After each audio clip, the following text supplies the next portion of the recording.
if we said to God, God, I'm not going to take a step until you tell me, like, this is the step you need to take, then where would the need for faith ever be? Like, I mean, like, ultimately, like, if I feel like this is what God's saying, I can say, God, I believe this is where you're leading me, and I can take a step out to see. I don't gotta start running towards it immediately necessarily, or saying, man, like, this is what I'm gonna dedicate my whole life to, but I can take a step out in faith and say, God, if this is where you're leading, I'm gonna start stepping towards it, because I want to follow where you're going. And if I stay still and God's moving, I don't want to get left behind. Nope.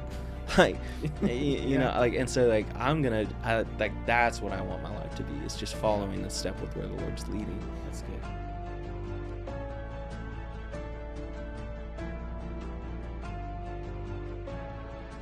Hey guys, welcome back to the Faith Ignite podcast, and we're so excited you decided to spend a little bit of your time with us today. But before we get into today's episode, I want to ask you to do a few things. Hey, if this content has helped you, shaped you, encouraged you, motivated your faith, ignited your faith, I would ask that you hit the like button, hit that subscribe button, turn the notification bell on so you are aware when new episodes are released. Secondly, if you want to become a financial partner of this ministry, you can follow the link below. It'll take you to our website, and you can become a partner with us there to help us take these stories of faith around the world to the people that need them, so they can hear what it's like to walk a life of faith, be able to experience the realness of who God is in their lives, and be able to testify of his goodness. And so if you want to follow the link below, it'll take you to our website, and you can partner with us there and help us on this mission to do exactly that. And then lastly, if something's going on in your life, we would love to know about it. Go ahead and drop a comment below. You can send us an email, reach out to us on social media. We would love to know what's going on in your life and celebrate with what God is doing through and in your life. And so, like I said, we have a really, really important guest with us today. A family friend, just recently got married. I think I want to get it right. 8 months, 6 months. It's a little long. Yeah, 8 months, close. 6 months. Let me mute this. 8 months, 6 months-ish. But newly married, born and raised here in Oklahoma. Went to school at Liberty University to study pastoral leadership. Came back to Oklahoma, worked here at Battle Creek Church for a little bit, and now currently lives in, Mississippi, where he's a student pastor. Yeah. Student pastor in Mississippi. Outside of work, he loves to play the guitar. He loves to play board games, and I've heard it gets pretty intense during those board games. But I'll let him introduce himself further. Ladies and gentlemen, please help me welcome our guest, Mr. Eli Himaya. Thank you. Yeah. That's me. I'm Eli. Born and raised here in Tulsa. Lived here most of my life. Yeah. And then went away to school at Liberty University in Virginia. Yeah. Moved back here. I started working at Battle Creek Church here. Worked there for about 4 years. Yeah. And that's where I met my wife, Marissa. Yeah. And then, we just recently decided to do all of our major life changes at once. Yeah. And so we got married, and then we moved. And we moved away, and we now live right outside of Jackson, Mississippi, in a suburb called Brandon. Okay. So I guess let's just start from the beginning. So obviously I know this, but growing up, PK, what was that like? Yeah, I think, like, there's a stigma attached to being a PK. There like, typically a pastor's kid is either going to be like, you're wilding out, like you're crazy, or you're like sheltered, like almost Amish, and so like there's really only two options. But I'd say, I think it gets a bad rap. I think there's a lot of pros to being a pastor's kid, and a lot of cons too. Absolutely. Like, I think, pros, like, I had a dad and mom who loved the Lord, and it was evident in their life. Like, I watched my dad step on stage and be the same man on stage as he was off my entire life. A dad who loved to hide God's word in my heart from a young age, teaching me to memorize scripture, just teaching me to love the Lord. And so many great things, parents who really knew how to talk me through different things that life would, throw at me. But I think at the same time, really I'd say the cons came more from the outward side of things, not really internally, like in my family, but just from people outside of my family who you kind of lived your life in a magnifying glass at times, where, I could vividly remember as a kid doing something in the church, or just the acting the kid playing tag or something. Yeah. And someone getting on to me and saying, oh, you shouldn't do that. Like, you should know better. You're the pastor's kid. Something like that. Yeah. And so just feeling like, the ability to mess up or to go through life was like, not there. Was not there. Yeah. So having the word taught to you since you were a young kid, being grown up in a household of faith, and being able to see what it's like to live a life devoted to God, when did faith become real to you? Because obviously you saw your parents, they walked that life of faith, and you were able to, pretty much follow in that footstep. But when did it become real to you? Yeah, I think, like I said, I was taught to love Jesus. Like, I can't remember a time where I didn't love Jesus. Like, yeah. I just did. But I think the time that it became real to me and I recognized I needed a savior, I was with my dad. He was speaking at a camp, and that was one of my favorite things, because he would take one of the kids with him anytime he went and traveled or spoke at a different church camp or something like that. Yeah. One of us kids would get to go. And so I went with him, and I was I was 7 years old, and normally I would just hang out with, the high school kids or whatever. Yeah. And then when it was time for service, I would just kind of mind my own business, watch a movie or something. Yeah. But for whatever reason, I was listening.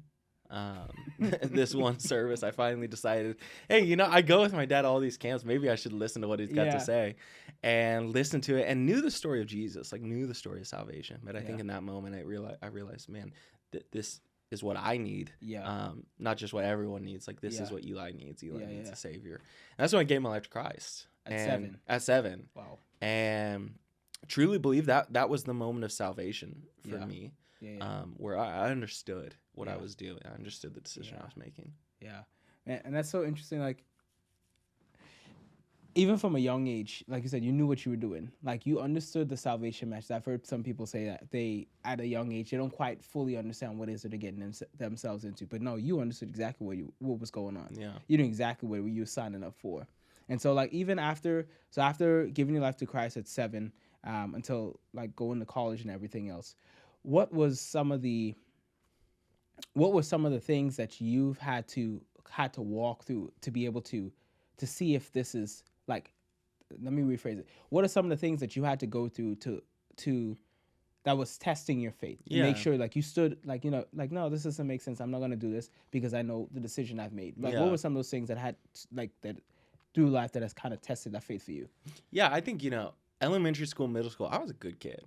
Like, I really didn't get in trouble a whole lot. Like, was a good kid. And then as I started getting older into high school and stuff, started to realize, man, there's a lot of options out here. Like, before, the option was Jesus.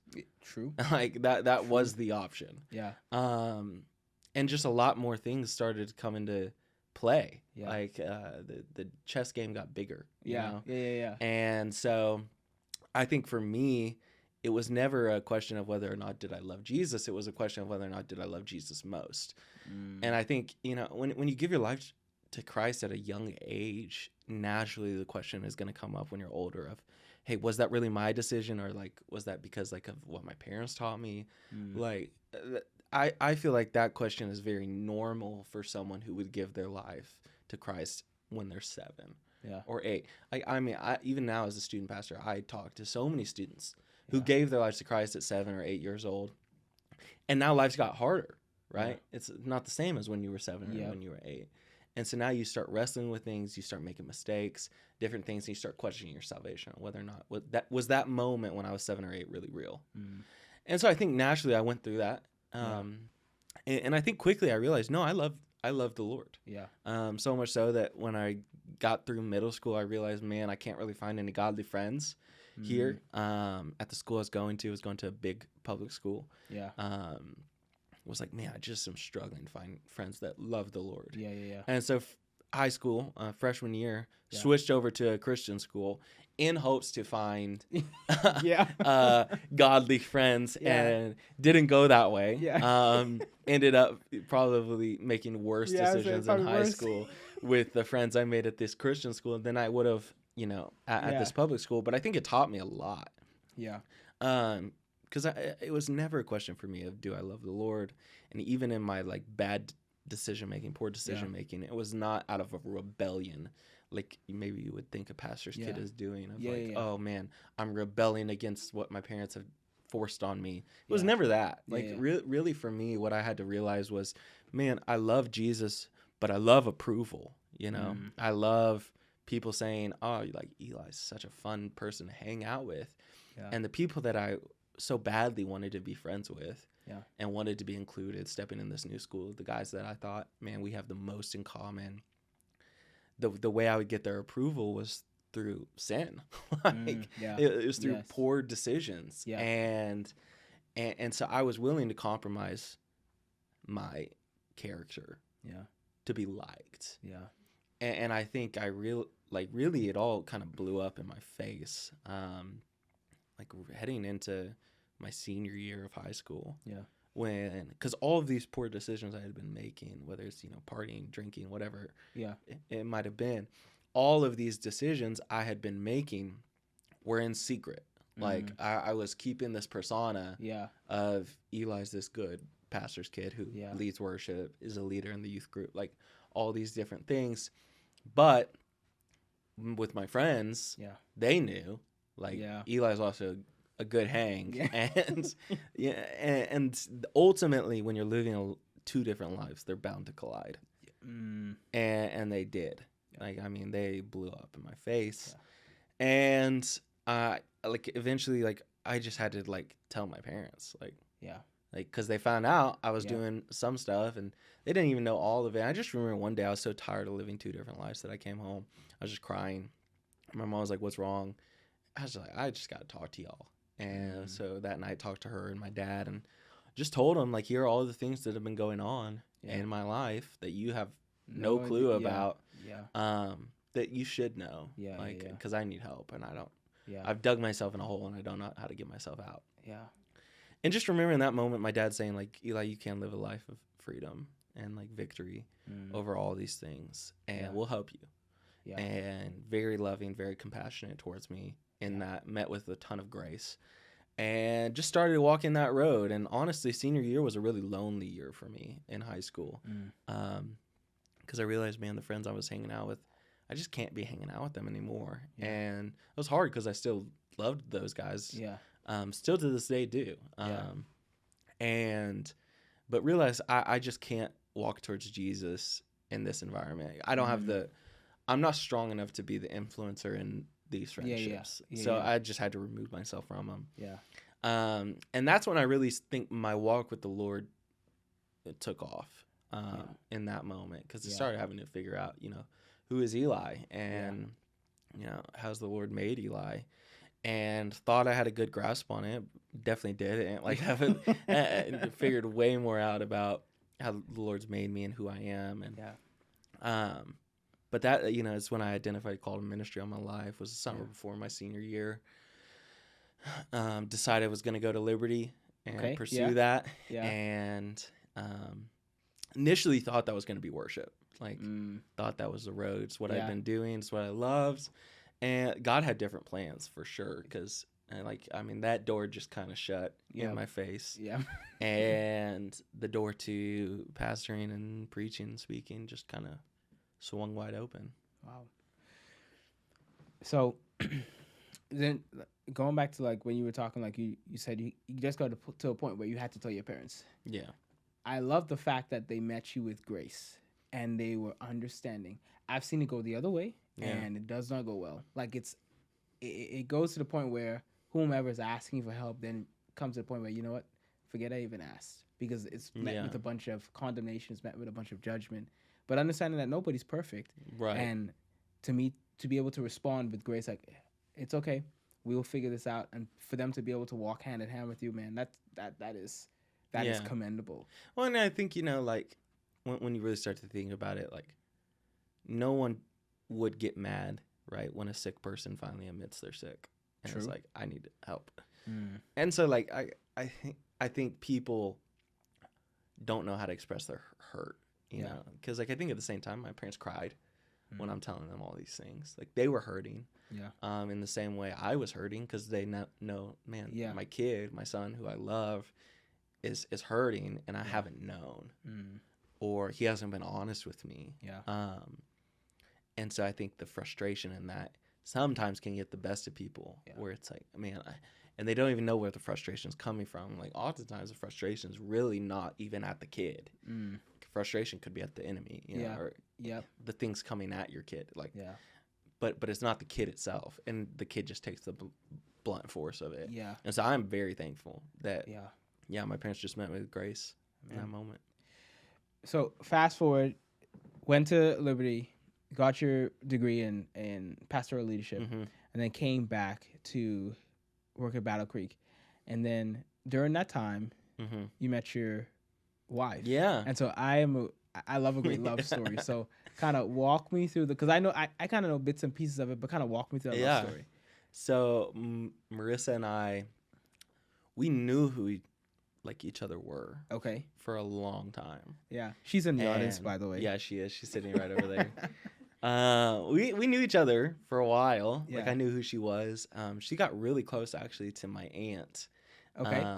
Who kind of started mentoring her, discipling her, which I like to joke. She was very strategic in the way she got in with me. She started with my aunt and just played the slow game.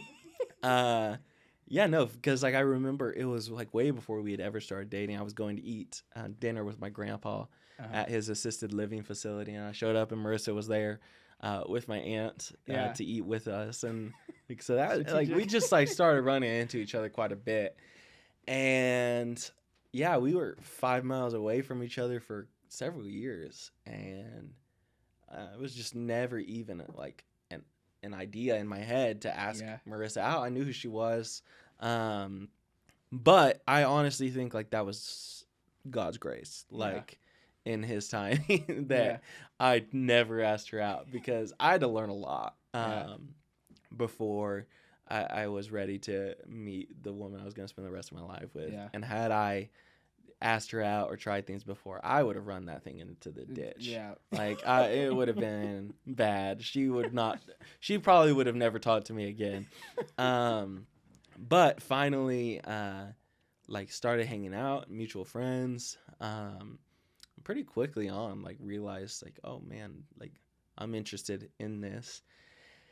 And I remember my boss, we were playing in student camp.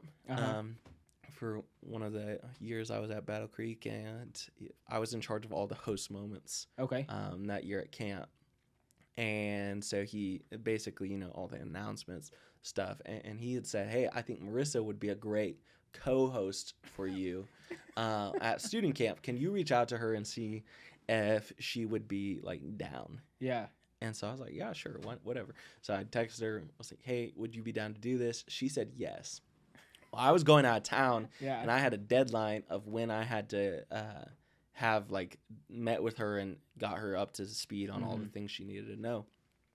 So I was like, okay, great. Can you meet? Like, when's the soonest you can meet? Well, she's a teacher, and so the only time she can meet is either after 5 or on a weekend. So Saturday, we were like, hey, let's just go get coffee. And so we met at a coffee shop, and down in Broken Arrow, and we started talking about camp, and we got through talking about camp for about 5 minutes. After about 5 minutes of us being at this coffee shop, but didn't end up leaving there until about 4 hours later. And so we had just been like, I mean, it was just the most easygoing, natural conversation I think I'd ever had. And I left there thinking like, I'm gonna marry this girl, but she left thinking like, oh, this guy's okay, like he's pretty decent. And so I left, and I left town the following day. And ever since we got coffee, I couldn't stop thinking about her. And so I was like, I got to I just have to talk to her. I don't know, I'm going crazy. Because all I can do is think about her. And so I was trying to come up with a non-weird way to start texting with her so that I could be texting with her while I was gone. And the best thing I could come up with was when I landed, they gave me for whatever reason, the rental car company where I was going ended up giving me a Dodge Charger, a Hellcat, as my rental vehicle. And so I was like, oh, this is sick. I was like, this is a great entryway into having conversation with Marissa. And so I took a picture of my rental car and sent it to her, and I was like, look what rental car they gave me. And that was the best I could come up with. And apparently it was smooth. It was smooth enough to get her to text me back. And so she asked me what car is that, and I told her, and she had no idea what that meant, and that just started the conversation. Wow. And so we were texting that whole week I was gone, and finally, got on the phone with her while I was still out of town, and just told her, you're probably wondering why I'm texting you like this, and just gotta let you know, ever since we got coffee, I can't stop thinking about you. Wow. And I would love to take you out on a date whenever I get back home. And she said yes, and we started hanging out and never stopped. Wow. And yeah, and then not long after, I got down on one knee in that same coffee shop that we first. Yeah. Wow. What a story. That's the love story. What a story. So that was when you guys got engaged when? We got engaged in, what was that, April? March. I like how you're helping. I like how you're helping him. March. We got engaged in March. Okay. March of 24. 29th. No, that's not it. 14th. March 14th. You way off, bro. March 14th. Okay. So March 14th is when you guys got engaged, and then you guys got married. And July 25th. Okay. That's right. I know that one's right. You better remember that one. Once we got that new anniversary, I just like that old one kind of. I got you, bro. So got married July 25th, and so it's been a little over 6 months, and so now that you guys are married, like, what does it look like now for you guys to live a life of faith where you guys are having to do, because I mean, you can't do things in disagreement. You guys have to be in agreement. So what does it look like now that you guys are married, newly married specifically, and now having to do things and follow what God has called you guys to do? Yeah, I think, I heard a lot of people before we got married being like, oh man, just wait till you get married, it's gonna suck. I've heard that too. I've heard that too. And honestly, I mean, I know we're still fresh in, that has just not been my experience at all. It has been so amazing. I mean, it's a never-ending sleepover with your best friend. Hopefully, if you're getting married, that's what it is. And just get to do everything. I love never having to say goodbye. We're watching a movie and I'm tired and it's time to go to bed. I don't have to drive 20 minutes back to my house. We can just go to bed. Yeah. It's so nice. But I think, at the same time, marriage definitely shows you how selfish you are. It is the quickest revealer to me of man, I am selfish. Because now every decision you make involves another person that you have to consider. And so are you going to be willing to consider them above yourself? Or not even adding God into the mix, where it's now we're having to pray about these decisions. For instance, I mean, a big decision that we made before we even got married was, hey, where are we going to live? And because I had felt like the Lord was telling me it's time to go, it's time to leave Tulsa. And I know Marissa was very comfortable here. She had great friends, great family, here in town that she loved. She loved her job. She loved her community, all the things. And so, are we going to be willing to trust the Lord even when maybe this isn't what we necessarily want? Or are we going to be ultimately selfish and reject God's leading or, where he's trying to take us? So you said something interesting just now. When you guys, right before you guys got married, you guys figure out where to live. And so that whole idea of God calling you to move somewhere else. Walk me through that, because now you're leaving what's comfortable, what's known, what's been home, and you're going into the, I guess, unknown, for lack of a better word. And so walk me through that process of what it was like to, God told Abraham to pick up and leave your father's house and go to a land I will show you. What was that Abraham moment like for you when you had to, God was calling you to go somewhere else, and you're like, well, this is all that I know, but I'm going to still trust you anyway. What was that like? Yeah, I think, I was not looking to leave. I was very happy where I was. Me and Marissa were dating at the time, loved it, knew I think this is the girl I'm going to marry. I loved my job at Battle Creek as a student pastor there. I loved my life. I loved being close to my family, all the things. And so it was never I'm trying to escape something or leave something that I don't want to be a part of anymore. That was not it at all. But like I think you just kind of know whenever the Lord's starting to usher you into a different direction. And I started to sense that, and honestly was really kind of nervous about that. Because this church has, like, Battle Creek has been so good to me. Yeah. My whole life, like, Battle Creek has raised me and Yeah. taken care of me, and it's really all I've known. But I think the Lord was like, "Hey, I've prepared you to go out on your own and to be somewhere that you can be Eli and not the pastor's kid, and like you can go and love your wife and love your job, and that be enough." And like, and ultimately, I knew this what the Lord was saying, and kind of whenever I knew, I mean, it just kind of all fell into place. I didn't know where. Like I had no one had called like and said like, "Oh, we want you to come work here."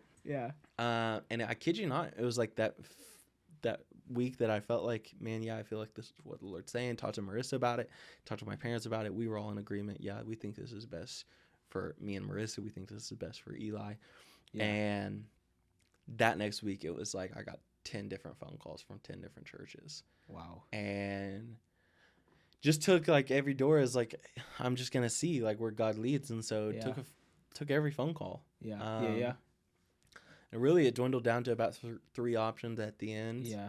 And we kind of had our heart set on a couple different ones. And God said no. Like, I mean, he just shut the door and ended up going to probably our 3rd choice out of the 3.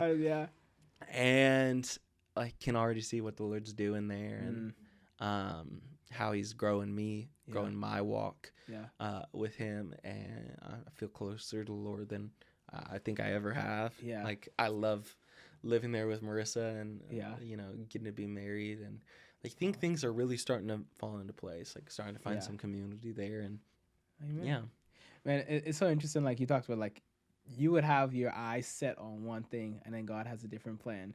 And then what was so interesting was you said it was like the moment you agreed to like, yes, I'm willing to move, that's when things started happening. Like I was just thinking about like, what if you never made that decision in your heart, like, Father, I know you're doing something, and I'm going to be open to it. What if you never made that decision in your heart, like, no, I'm just not even going to entertain that thought.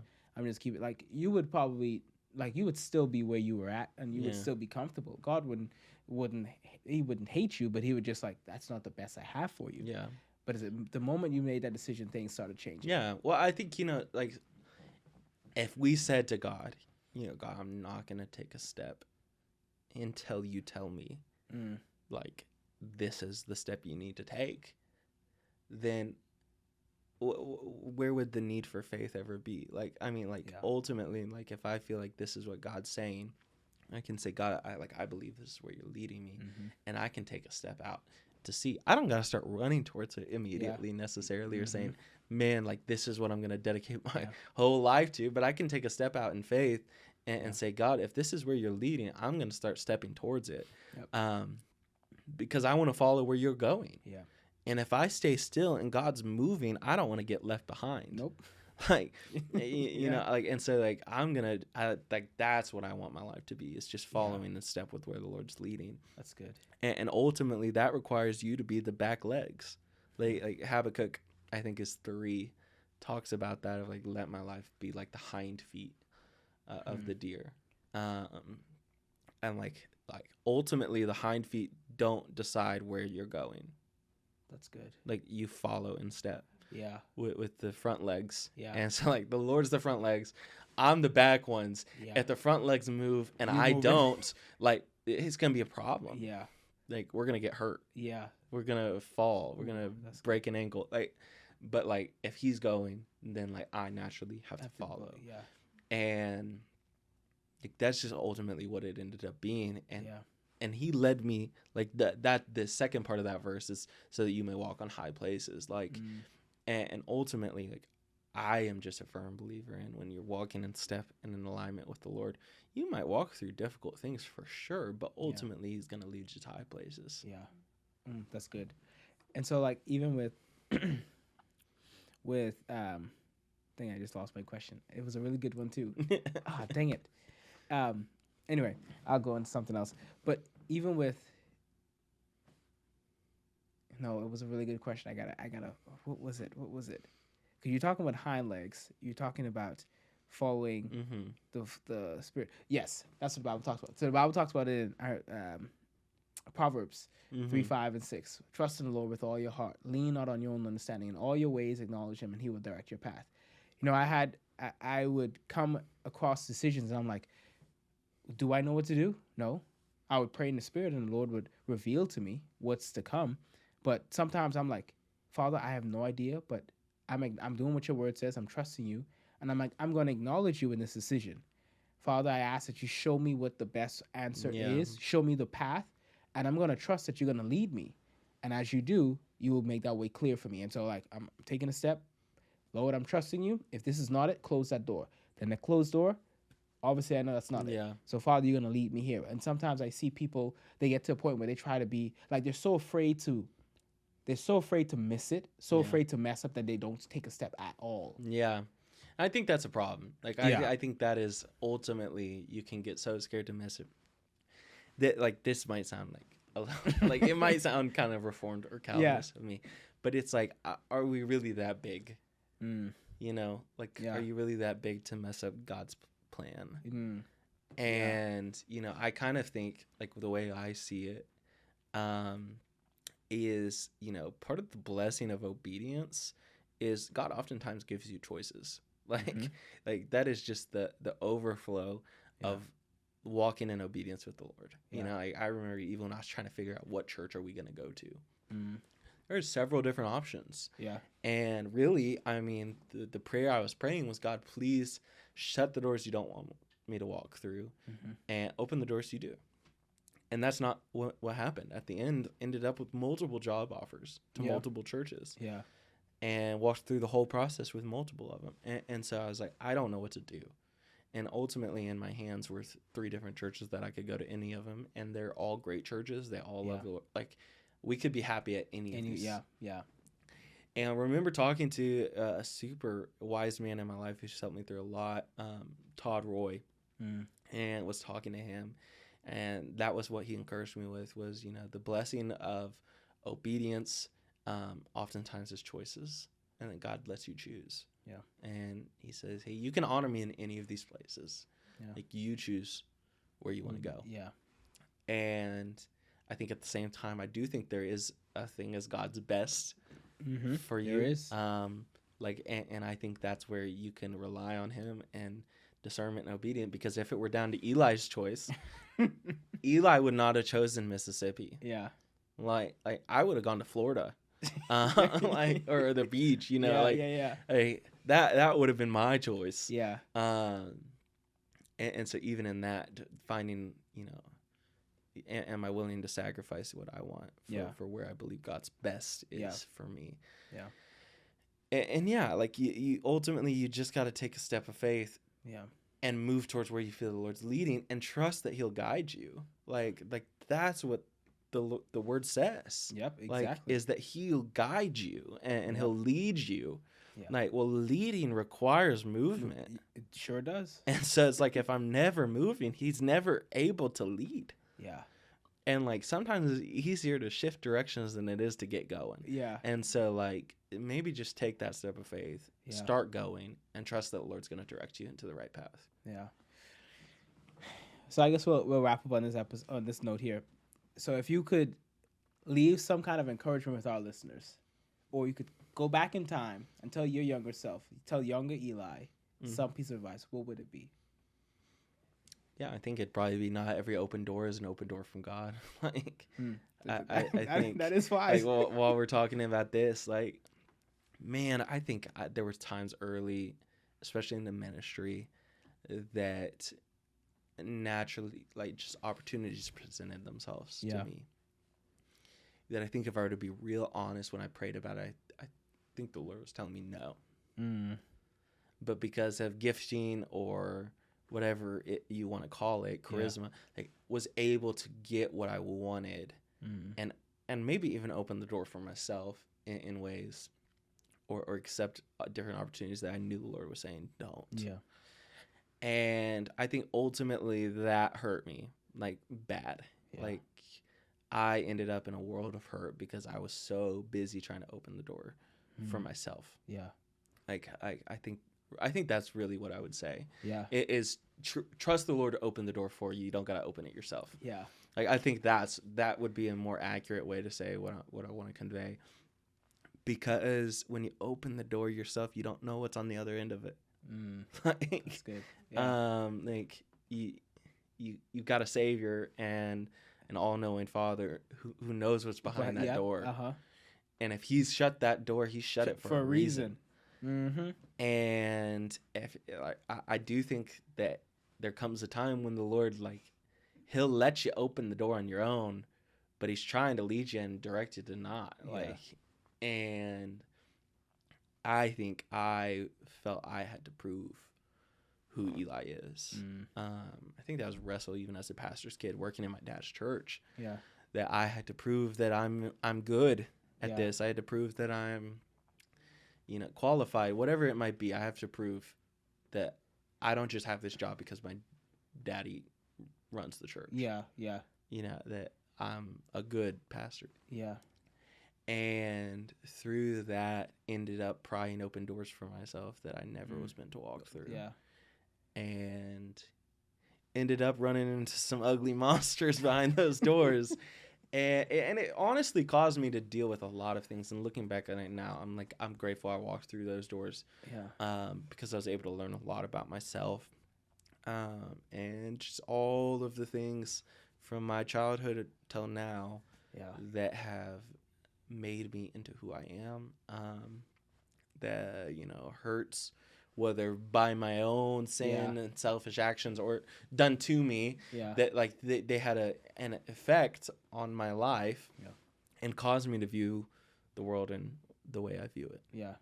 That ultimately my worldview and how I see everything has been shaped by all the experiences I've had my entire life.